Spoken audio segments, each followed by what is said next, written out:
Hey guys, welcome back to another video. Today we are in the car to start off this vlog, and the title of this video is iPad Pro specifically versus a MacBook. Which one should you get? Now the reason we're in the car today is because my dad is in the market for a new piece of technology, if that makes any sense, and he's trying to decide between an iPad Pro and a MacBook, either Air or MacBook Pro. So as you know, I have a MacBook Pro, and I'm a laptop guy, so I advise him to get a MacBook Pro or a MacBook Air. But we are about to head into Best Buy to, well, I point like it's over there. Well, it technically is over there, but we're at a gas station right now. But we're gonna head to Best Buy and we're gonna take a look at both the MacBook Pro and Air and iPad. Yes. This serves as a legal notification for a civil complaint naming you as a respondent. Ah, thanks, Scam. Okay, before I get distracted again, we're gonna go ahead and head into Best Buy. Dad, are you excited to go look at your new piece of technology? Oh yeah, we need to touch them and look at them and make a decision, you know? Yo. Here it is, right here. And here's the Air. Hey, look at that channel. I've seen that before. So right now, which one are you kind of liking more, Dad? I mean, I love those, but I also think the mobility of this would be good. I mean, that one's pretty cool. But I mean, I like that guy a lot, but I'm kind of partial. So here's the 16-inch. That's not really what we're talking about here. This is like the old Intel version. They're all Intel, but this one would be M1. This is the one that I have. Then there's this color that we're not going to talk about. Then this one is the one that we're looking at. The Air looks really good. You can see it's really slim. It looks pretty good. I like that a lot. But also there is the Pro right there. So we're just kind of trying to figure out which one. I'm one-handed vlogging, holding the camera very weird right now. But I don't know. It's always cool just to stare at all these and look at all the ones and be like, I have that one. And yeah, it's cool. So they do have drones over here. So we're going to take a look at those. Oh man, these Mavics are, oh, they're so cool. I really do like these. Yeah, I'm actually there's a reason why I'm looking at these that I can't talk about still. We're not looking at these because these are kind of like more like fast. I'm pretty sure they're like fast racing drones kind of thing. But oh, those are good. And sometime I need a gimbal because they're just so cool.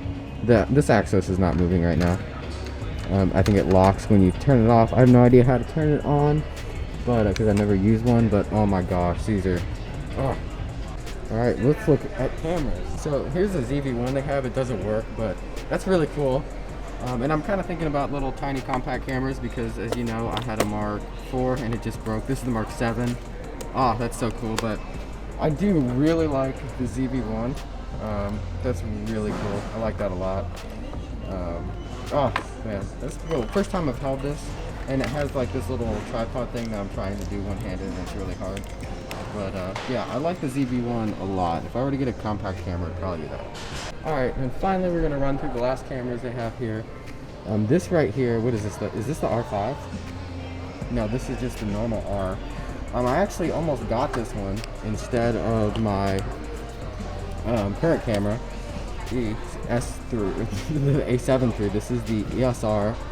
And let's see, I'm trying to reach around the back, flip the screen out. This thing's pretty cool. It's a lot bigger than mine.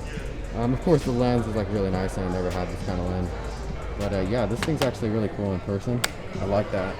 And over here is what the EOS RP, yeah. And then this one, that one's pretty cool. Doesn't do too much for me. The M50's over there. Then right here is this is the G5X. Don't know much about this guy. Turn on, take a look. Now these guys are pretty cool. We're gonna switch it to video mode, and I'm not used to using these kinds of Canon cameras, so in video mode, this thing is pretty cool. I do like this. Like, these cameras are really cool. You like this, Dan? G5X looks pretty good. And now the G7X Mark III is this right here. And we're gonna switch it into video mode and try this out. And yeah, I do like Oh, I'm holding it off camera. I do like the G7X Mark III a lot, and it looks really good. Feels really good.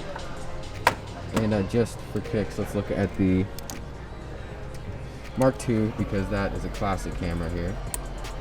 And oh no, I'm switching stuff. I'm trying to do all this one-handed, so it's a little bit tricky. Here we go. And yeah, I do like this. I think if I were to get a little compact camera, it'd be this or the ZV-1, because I really do like this guy a lot. I don't know, which camera here is your favorite on the compact camera side here? I think my favorite one that I could possibly afford is this one. But oh man, can you tell I'm kind of nerding out a little bit? Just a little.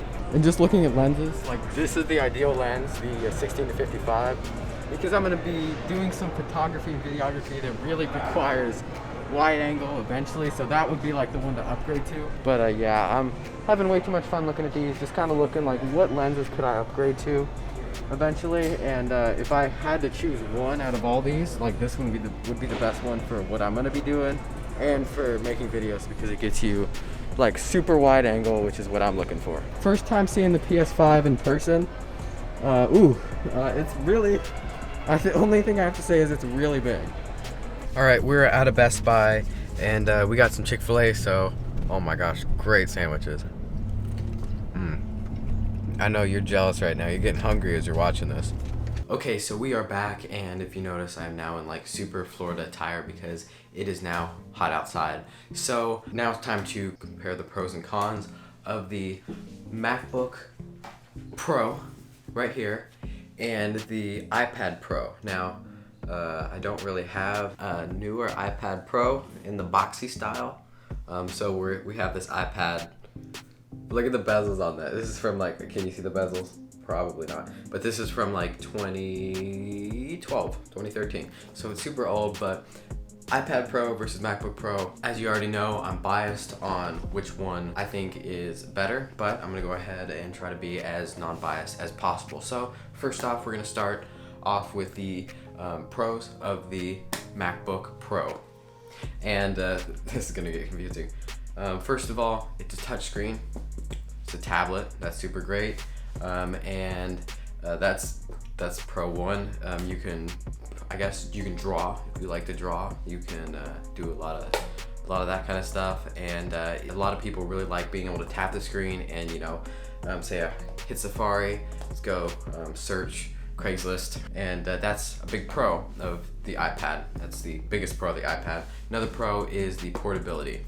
Now, when you're talking about the configuration that makes the iPad more like a laptop, that makes it comparable, is the what I think it's called like the Magic Keyboard stand for the iPad. But if you take that off, the iPad is a lot more portable than a MacBook, because of the sole reason you don't have to open it up and it becomes this thing that has, you know, a bigger area, right, where it's like this, so you have to find a space for not just this screen, but also a thing that comes out the side. When it's just an iPad, you have this, you're tapping on it, it's like this. So say, let's, for an example, if you're in a car that's tight, you whip out your iPad and you just, you know, you're using it like this, it's like a big phone.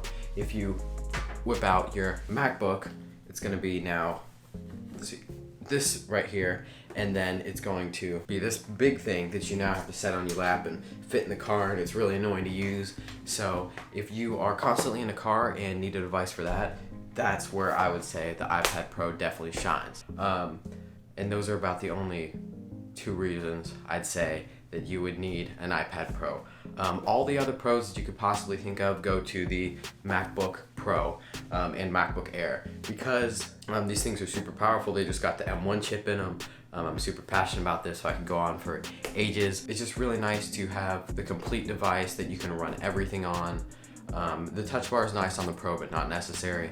One thing that I really like about these is that, unlike the iPad, you're running the full software versions of, let's say, Adobe Premiere Pro, Adobe Photoshop, Adobe After Effects, Lightroom, all those. On an iPad, you're running the light versions or the mobile versions. So Adobe Premiere Adobe Premiere Pro Rush, I think it might just be called Photoshop Lite, So they're like smaller versions you can't do as much, that are built specifically for the software that, in my opinion, is not as capable and as powerful.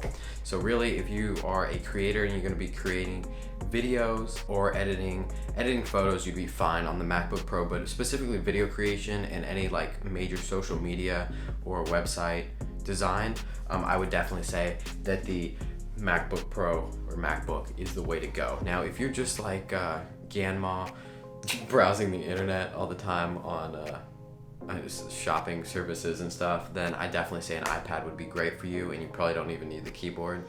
But I don't think Yanma is watching this video. So that's my opinion on these. If I were to pick one, I would definitely say go with the MacBook. Now, my dad did pick one. He was looking at an iPad Pro, or he was looking at an iPad Air, because it wasn't necessary for him to get a Pro. So he was looking between the iPad Pro, the newer one with the box design from, I believe, 2020, because the 2021 one is not out or announced at the time of making this video, or the MacBook Air. I'm gonna show you which one he went with. He chose the MacBook Air. That's definitely what I would have chosen for him, and he's really happy with it. He has not used a laptop in a long time, never used a Mac laptop before in his life. So his current experience for the last few years was on an iPad, so it was a big switch for him to go over to a MacBook. And if you're thinking of doing the same thing, he's gotten used to it fast, and he really does like it. He likes just some of the quick, convenient things that Mac does that I knew he'd like, and I know you'd like if you make that decision. So if you notice, now I have in this house a MacBook Pro and MacBook Air. I'm gonna be doing a unboxing, possibly and review video on the MacBook Air, and also a comparison video between the MacBook Pro and the MacBook Air. So stay tuned for those two videos. If they're already out, they might be linked at the end of this video, so stay tuned for that. Also, can you really tell which one it is? I'll give you a second. This is the Pro, I switched it. You can't tell the difference between these, except for one difference that I'll talk about in the comparison video. So before I drop these, trying to hold them in my lap, I do appreciate you guys watching this video, and hopefully you guys did find this video enjoyable, and maybe it even helped you out on your purchase decision between a MacBook Pro, MacBook Air, or iPad Pro. So thank you guys for watching. I really do appreciate it. If you like this video and want to go check out some of my other videos, consider going under this video, under the like button. You'll see my channel icon. If you click that, I'll bring you to all my other videos. They're pretty interesting, and if you like what you see there, consider subscribing. You get to see all my new videos, and they're pretty interesting. Probably need to slow down on that, but remember guys, life is like a movie. Make it interesting. Peace out. We're gonna do this.